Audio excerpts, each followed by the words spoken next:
우리 옆 사람하고 한번 인사합시다. 말씀의 찔림은 당신에게 유익한 은혜입니다.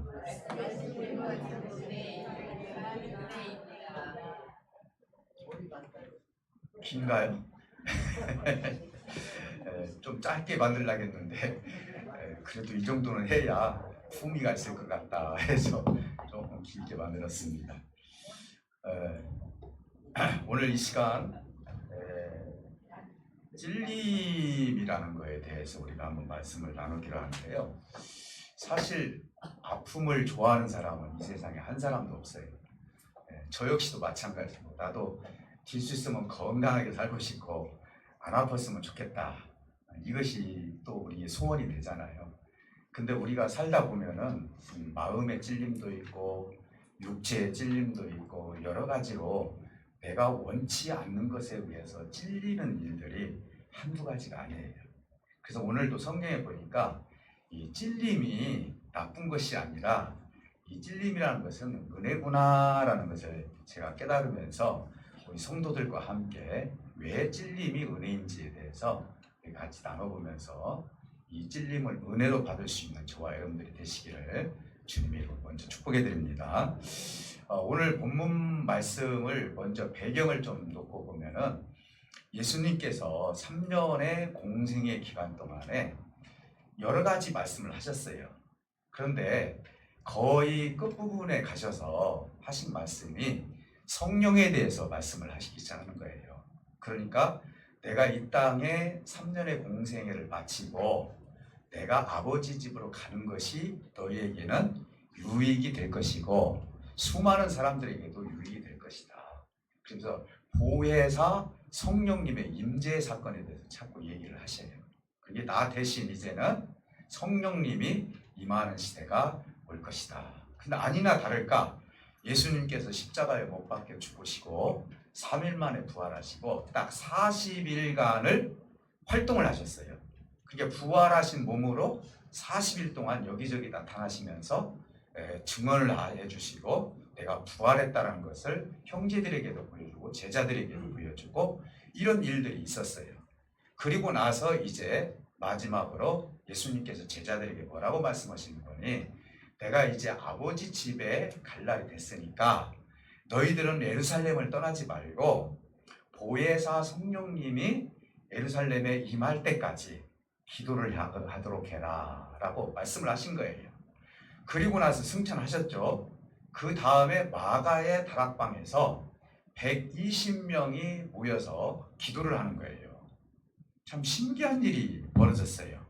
120명이 기도를 하는데 성령이 불의 혀같이 각 사람에게 임하게 되었고, 그리고 거기에서 마침 외국에서 오신 분들이 이제 예루살렘에 수많은 사람들이 있었어요.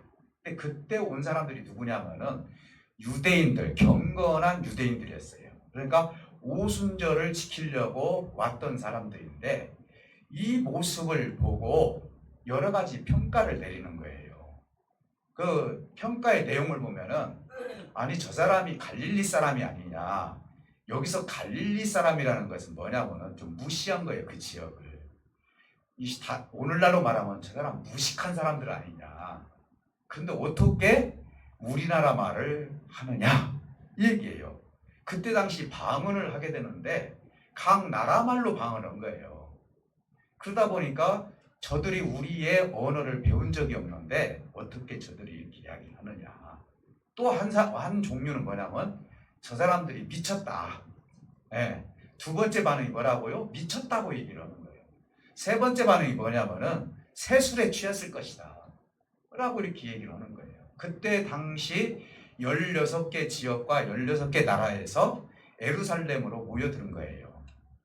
그때 하나님께서 성령을 부어주셔서 먼저 120명이 성령을 받게 되었고, 그 중에 베드로가 나와가지고 거기서 설교를 하기 시작하는 거예요. 성령에 취해가지고. 그랬는데 금방까지만 해도 무시하고, 그리고 저들이 무슨 뭐 얼마나 무슨 뭐 은혜를 받았겠느냐 하면서 그런 사람들인데 막 귀를 기울이기 시작을 하는 거예요. 그 내용은 뭐냐면은 그들을 갖다가 책망하는 내용이에요. 유대인들이 예수님을 죽이지 않았느냐, 그 죄를 대신해서 십자가에서 못 박혀 죽으신 분은 바로 예수님이고, 그리고 너희들이 그 십자가 현장에서 죽였다. 이렇게 하니까 거기에 이방에서 왔던 유대인들이 아마 분명히 불평불만도 할 수 있을 거예요. 나는 그 현장에 없었다 할 수도 있었을 거예요. 그런데 그 중에 수많은 사람들이 은혜를 받기 시작을 하면서 찔리기 시작한 거예요. 그 말씀을 듣고 찔리면서 뭐라고 얘기를 한 거니? 우리가 어떻게 쓰면 좋겠느냐? 우리는 지금 여기에서 너무너무 찔려서 내가 할 수 있는 일이 하나도 없으니 제자들에게 그리고 사도들에게 이야기하는 것이 우리가 어떻게 쓰면 좋겠느냐라고 질문을 한 거예요. 그때 너희들이 세례를 받고 성령을 받으라. 그러면 구원을 받을 것이다 라고 하면서 그때만 120명 빼놓고 숫자가 3,000명이 구원을 받고 세례를 받고 성령을 받았다라고 성경은 기록했어요. 제가 예루살렘에 가봤는데요. 예루살렘 성에서 3,000명이 모였다면요. 대단한 숫자예요. 지금으로 말하면 한 3만 명 될 거예요. 어마어마한 숫자가 모여서 거기서 뜨거운 성령 체험을 하게 되고 세례를 받았다. 물론 여기서 세례가 물 세례느냐 성령 세례냐 이것은 이제 우리가 나중에 따져볼 일이지만 제가 볼 때는 성령으로 세례를 받은 거예요. 성령 세례. 언제 그 물을 다 준비를 해서 그렇게 했겠어요? 성령 세례를 받지 않았는가 이렇게 얘기를 해요. 자, 그래서 오늘 이 말씀을 가지고 이들이 찔림을 받고 우리가 어떻게 쓰면 좋겠느냐 이 내용을 가지고 우리가 한 3가지 정도로 오늘 본문 말씀을 가지고 찔림이 왜 은혜가 되는지에 대해서 우리가 말씀을 같이 나눠보도록 그렇게 하겠습니다. 하나는 뭐냐면은 은혜의 찔림을 받게 되면은요 자꾸 말씀을 듣기를 좋아해요. 그리고 가르침을 받기를 좋아해요. 내가 자꾸 찔리면 그걸 피하려고 하거든요. 근데 이들의 현상은 뭐냐면요 내가 찔리면 찔릴수록 사도들에게 이야기를 해달라는 거예요. 말씀을 해달라는 거예요. 교훈을 좀 얻게 해달라는 것이죠. 그러니까 우리가 하나님의 말씀을 통해서 찔리면은 하나님의 말씀이 꿀같이 달아지는 거예요. 그래서 그 말씀을 찾고 받고자 하는 마음이 생긴다 이 말이에요. 아마 여러분들도 주일날 이렇게 오셔서 말씀을 듣고 예배하고 했을 때 여러분들에게도 이 찔림을 통해서 하나님이 주신 은혜의 말씀이 내 마음에 양약이 될 줄 믿습니다. 사랑하는 성도 여러분, 그래서 신앙은요 나 자신만 만족한다고 해서 그 신앙이 형성되는 것이 아니에요. 우리가 생각하는 신앙은요 나만의 신앙이 아니라 하나님으로부터 인정을 받아야 되고 나도 하나님부터 서로가 통용이 돼야 되는 거예요. 더 나아가서는 내가 성도들과 교제를 이루어졌을 때 그게 하나님 보시기에 아름다운 신앙이 되는 거예요. 어떤 사람들은 그런 얘기를 하더라고요. 정말 모범이 되지도 못하고 그리고 그분을 통하여서 뭔가 교훈을 얻을 수도 없고 그런데 나는 하나님만 인정받으면 돼. 나 혼자 하나님부터 인정받고 내가 천국 가면 돼. 이렇게 이야기를 하는데 하나님은 그렇게 하신 적이 없어요. 절대로 우리 하나님은요 너 혼자 신앙생활을 하라고 한 적이 없다고요. 내가 기쁘니 너도 기쁘고 너의 기쁨이 성도의 기쁨이 되는 거예요. 그렇죠? 내가 일하니 너도 일하라는 것이죠. 이 말은 뭔 말이냐면은 신앙이라는 것은 내가 하나님으로부터 인정받겠다고 노력하는 것이 신앙이 아니에요. 하나님으로부터 내가 성령을 받고 내가 하나님으로부터 인정받고 나도 하나님으로부터 하나님을 인정해드리고 그리고 나도 주변 사람들에게 하나님의 은혜의 사람이라는 것을 자꾸 향기를 품어낼 때 이것이야말로 하나님이 가장 기뻐하는 신앙이 될 수 있다 이 말이에요. 그러니까 찔림을 통하여서 그들은 서로가 우리가 어떻게 쓰면 좋겠느냐 라고 하면서 그들이 은혜를 받고 성령을 받고 구원을 받은 역사가 베드로의 설교를 통해서 나타났다 이 말이에요. 하나님과 연합해서 생기는 만족도, 그래서 이걸 갖다 신앙의 기쁨이다라고 볼 수 있어요. 여러분요 신앙생활 하면서 만족이 있어야 되는 거예요. 그렇잖아요. 우리가 육체적인 삶을 통해서도 우리가 돈을 벌지 않습니까? 만약에 내가 일한 만큼 돈을 벌어들이지 못하면 만족할 수 없는 거예요. 내가 페이를 받을 때 8시간 일을 했으면 정당하게 8시간만큼의 페이를 내가 받아야만이 만족스러운 거예요. 세상의 원리도 그렇지 않습니까?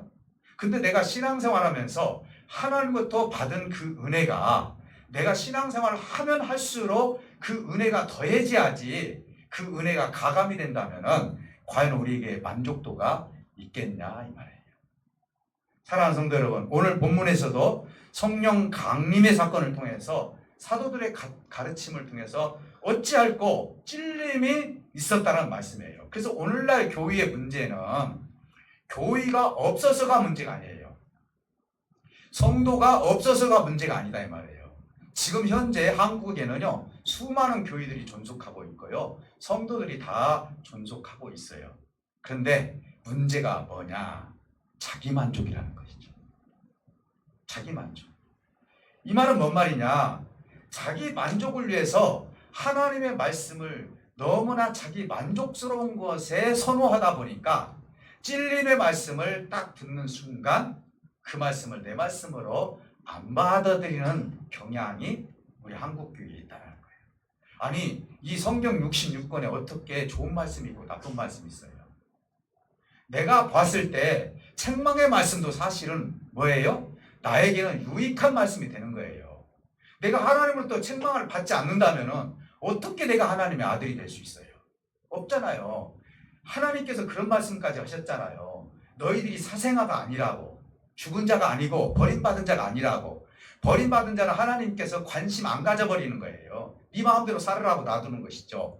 그런데 버림받지 않은 사람은 관심을 갖게 됩니다. 그리고 간섭하시기 시작하는 거예요. 그리고 이렇게 살면 안 된다라고 자꾸 말씀을 통해서 우리에게 찔러주시는 거예요. 그러니 오늘 이 찔림이 있는 말씀을 한국 교회의 성도들이 적응하지 못하고 오로지 나에게 맞는 말씀을 찾아다니는 경우들이 있더라는 것이죠. 아마 우리 여기에 보이는 우리 성도님들은 하나님께 주신 어떤 찔림의 말씀이라 할지라도 그 말씀을 내 말씀으로 다 받아들이는 좋은 성도들이 될 줄 믿습니다. 사랑하는 성도 여러분, 그래서 하나님의 말씀으로 찔림이 있다는 것은 나 자신이 깨져야 하는 문제가 있다는 것을 인식하는 거예요.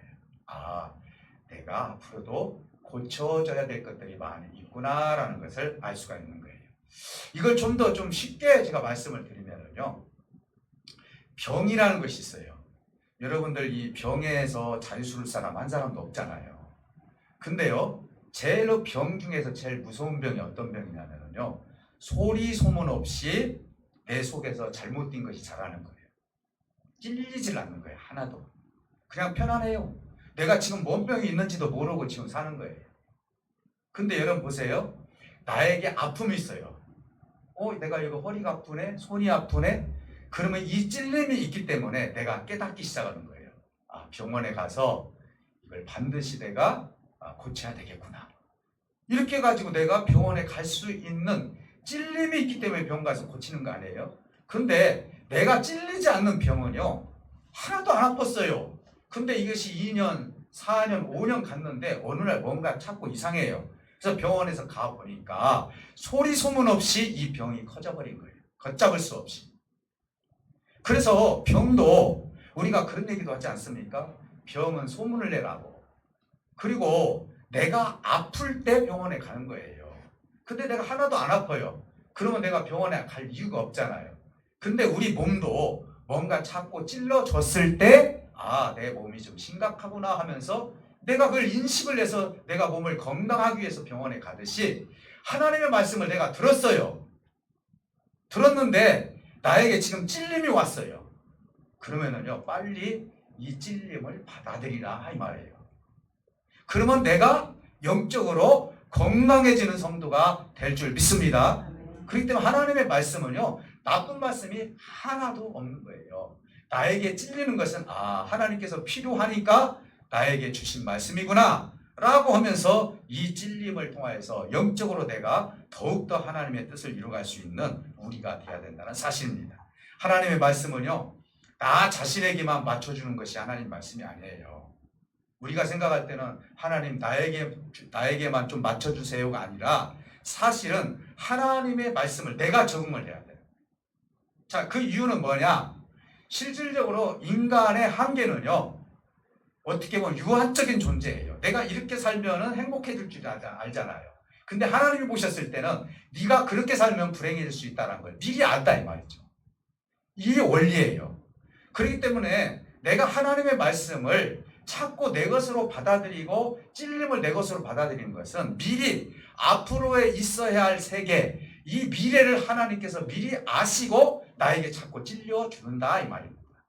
그렇기 때문에 나 자신에게 맞추는 것이 아니라 하나님의 말씀을 내가 적응해 나가고 그 말씀을 맞춰 나가는 거예요. 하나님과 내가 하나가 된다는 것은 성령을 통해서 만족감을 주신다 이 말이에요. 하나님도 만족하니 나도 만족한 것이죠. 오늘 말씀을 듣고 어찌할꼬 찔림은 어떻게 보면 오순절 다락방 사건을 통하여서 이들이 보통 유대인들인데 경건한 유대인들이 모였더라. 성경은 그렇게 이야기하고 있어요. 그때 그것을 불평과 불만으로 받아들이지 않고 그 찔림을 어찌했으면 좋겠습니까? 라고 사도들에게 물어봤던 것이 그들에게는 은혜예요. 사랑하는 성도 여러분, 오늘 결과적으로 말씀을 듣고 가르침을 받을 때 내가 찔리는 것은 은혜라는 사실을 믿으시기를 주님으로 축복해 드립니다.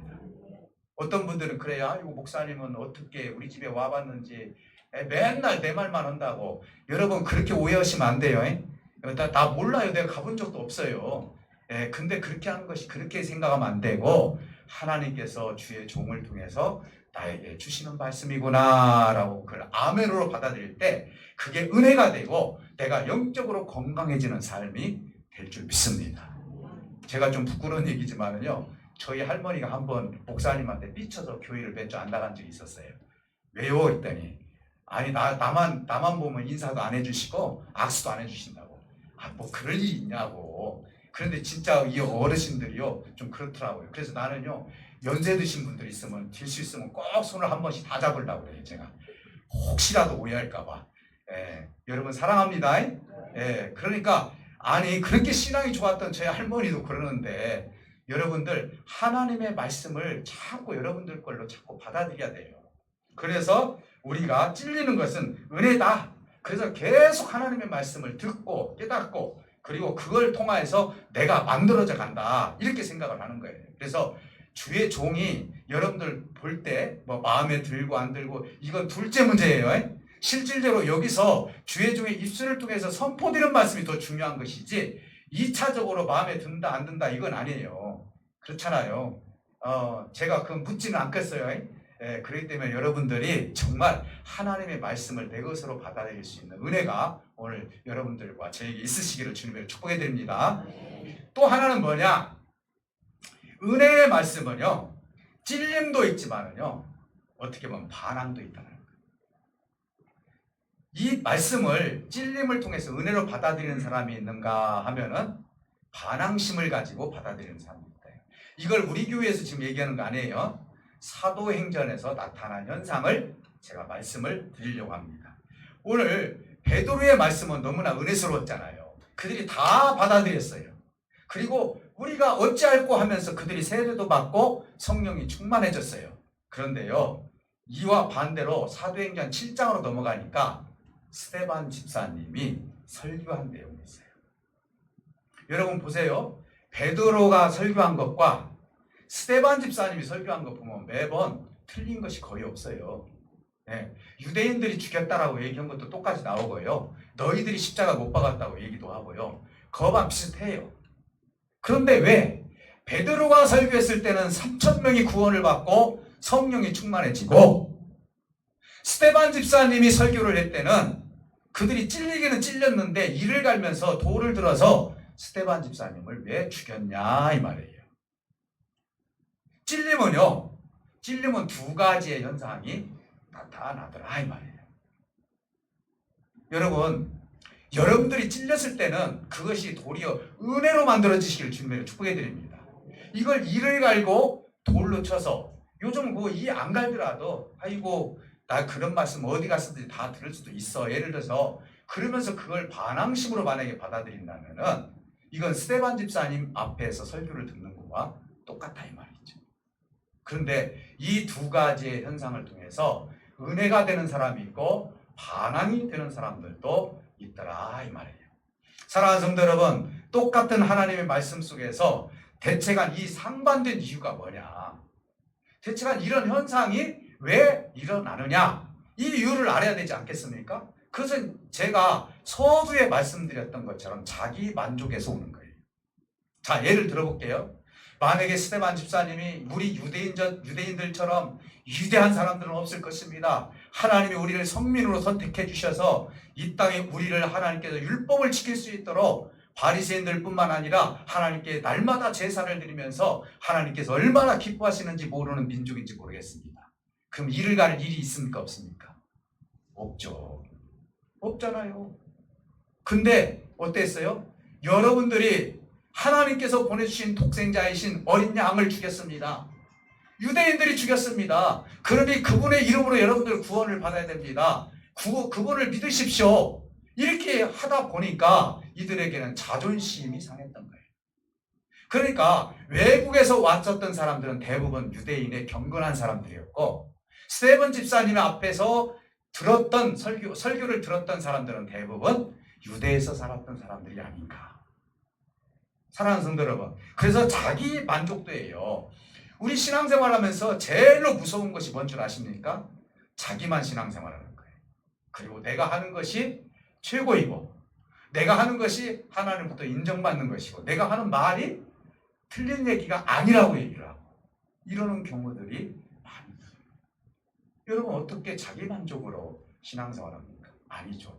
하나님도 만족스럽고 공동체도 만족스럽고 모두가 다 만족스러운 그런 우리의 삶이 되어야 된다 이 말이에요.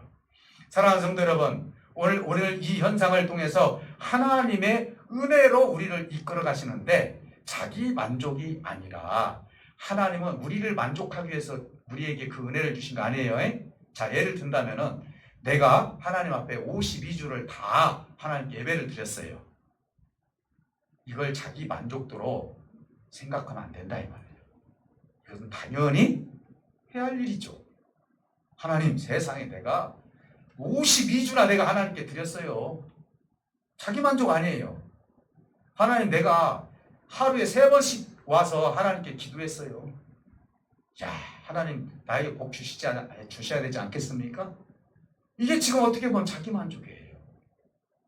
그런데 이건 하나님께서 수단으로 주신 거예요. 내가 은혜를 받고 말씀 공부를 하고 예배를 드리고 그리고 내가 마음의 변화를 받아 회개하고 그리고 성령 받고 이 모든 것들은 뭐예요? 하나님이 수단으로 주신 거예요.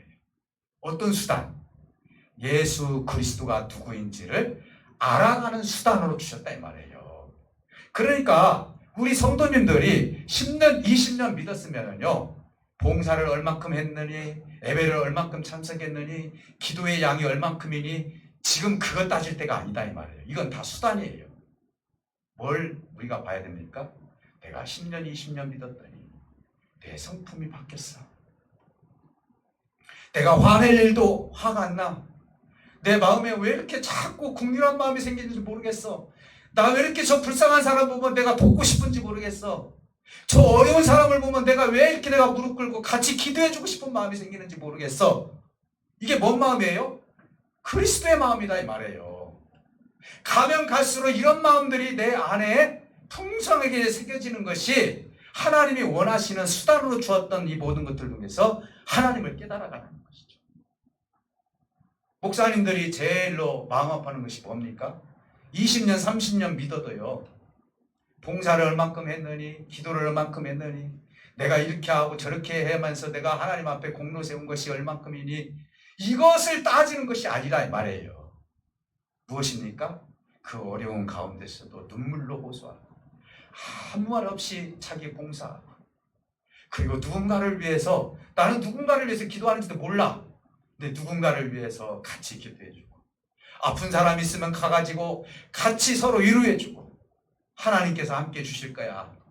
내가 기도의 힘이 얼마나 될지는 모르지만 내가 오늘부터 같이 기도해 줄게. 일어서.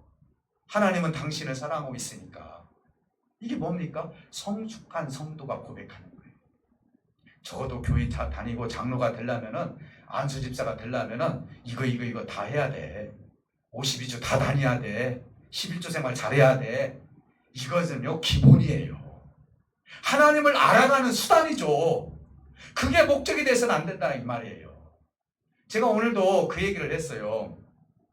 이걸 좀 쉽게 지금 말씀을 드리려면 어떻게 해야 될까 해서, 우리가 지금 서울로, 어제도 서울을 다녀왔는데 서울로 이제 목적이 예식이에요.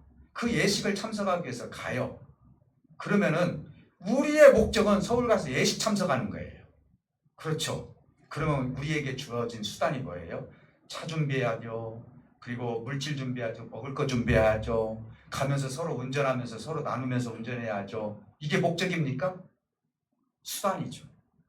서울에 도착하기까지 우리가 이 차량을 통해서, 물질을 통해서, 먹는 걸 통해서 가는 수단이지 목적이 아니라 이 말이에요.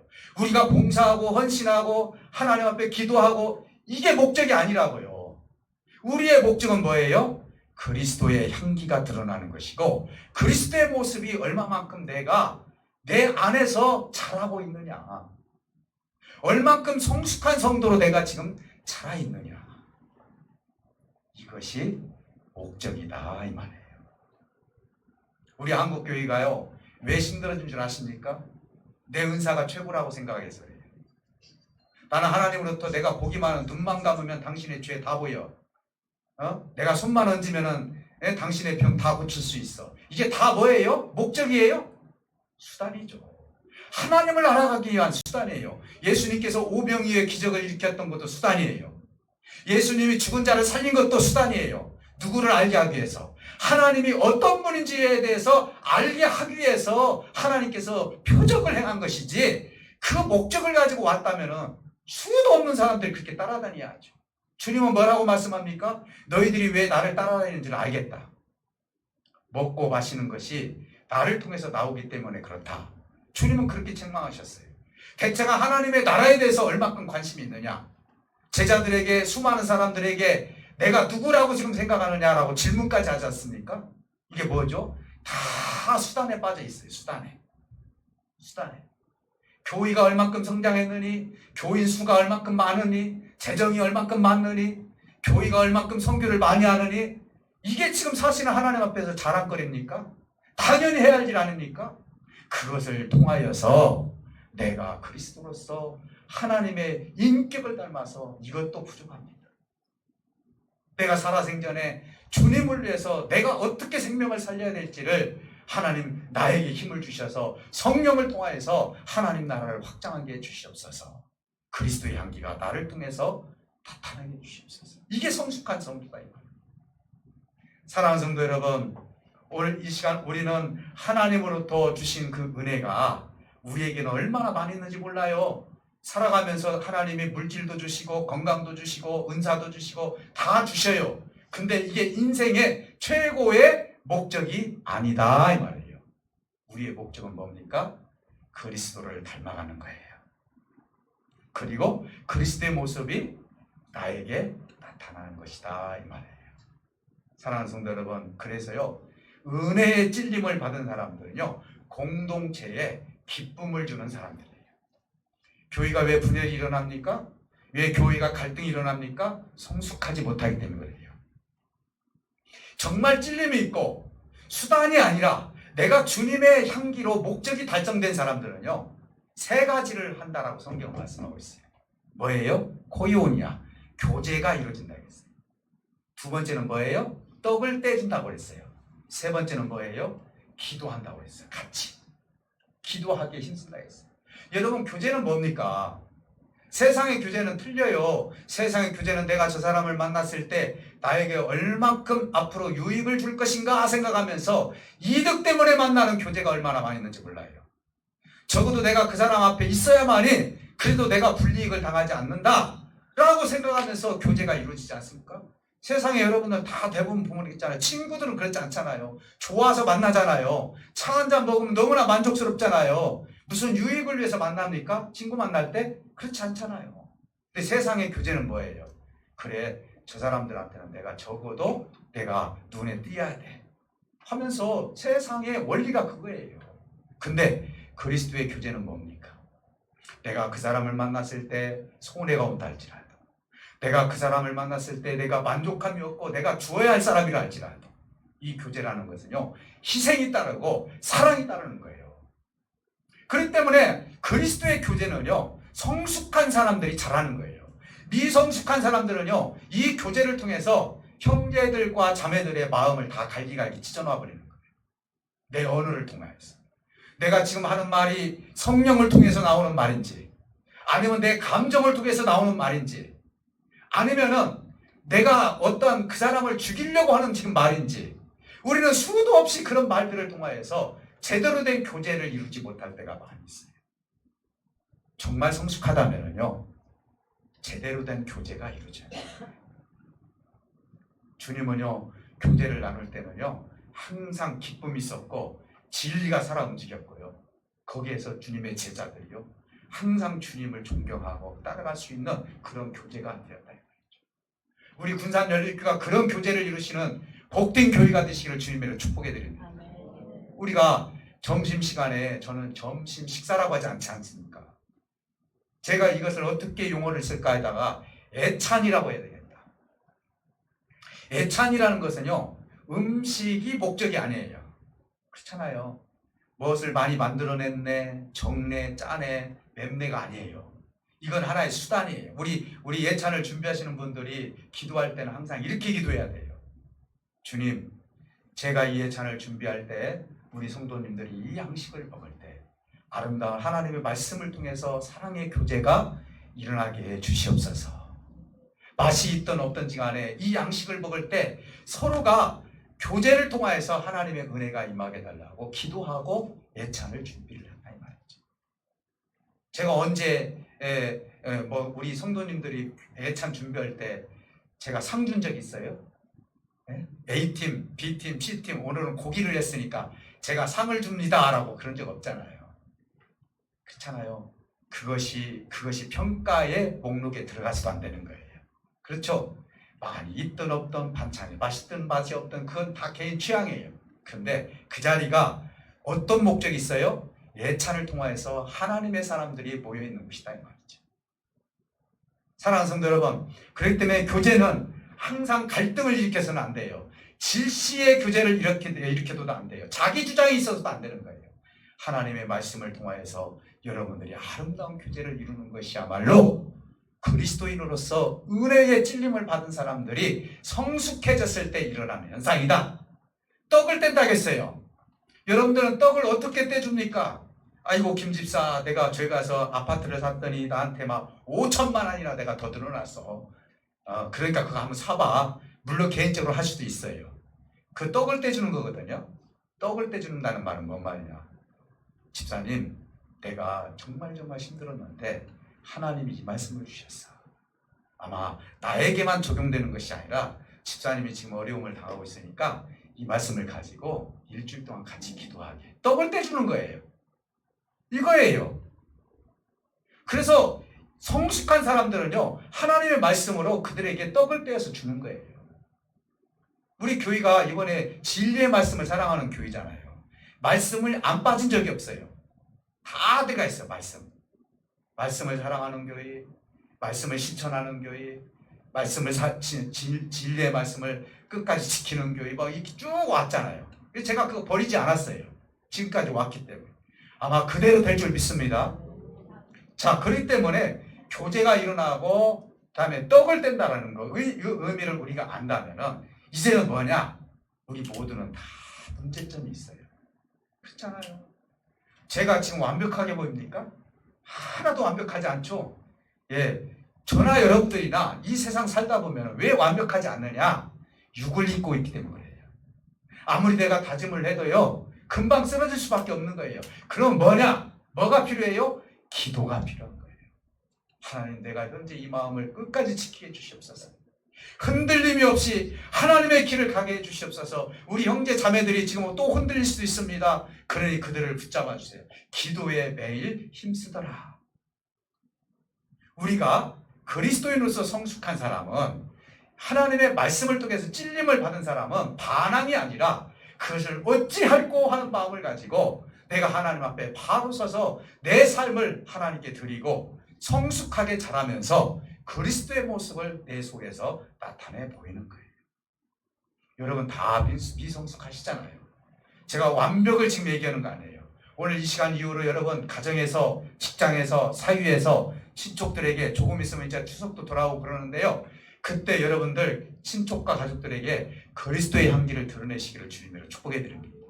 내가 하나님으로부터 어떤 성숙한 삶을 내가 지금 누리고 있는지. 그래서 오늘 이 말씀을 통해서 베드로가 설교를 했을 때 수많은 사람들이 은혜를 받고 구원받고 성령 받은 것처럼 스데반 집사님이 설교를 했을 때 깨닫기는 깨달았는데 씩씩거리면서 돌을 드는 것이 아니라 하나님 내 마음을 찢을 수 있는 은혜가 나에게 있게 해주시옵소서. 주의 종의 입술을 통해서 나오는 모든 말씀들이 나에게 양약이 되게 해주시옵시고 이 말씀을 통해서 내가 좀 더 성숙한 그리스도인으로 성장할 수 있는 은혜가 우리에게 임하게 해주시옵소서 라고 우리 스스로를 하나님 앞에 더 성장시키는 저와 여러분들이 되시기를 주님으로 축복해 드립니다. 반드시 하나님께서 함께 해주실 줄 믿습니다. 우리 다 같이 기도할 때 내가 아직도 미성숙하지만은 하나님이 분명히 이 은혜의 찔림을 통해서 공동체에 기쁨을 주시고 또 교제를 이루고 떡을 떼며 기도하는 우리가 될 줄 믿습니다. 아버지 하나님 베드로의 설교를 통해서 수많은 사람들이 성령을 받고 구원에 이른 것처럼 이제는 어떤 수단에 머물지 않게 해주시옵소서. 하나님의 목적을 달성할 수 있는 그리스도의 인격이 우리에게 있게 해달라고 우리 다 같이 기도하십니다. 아버지 하나님 감사합니다.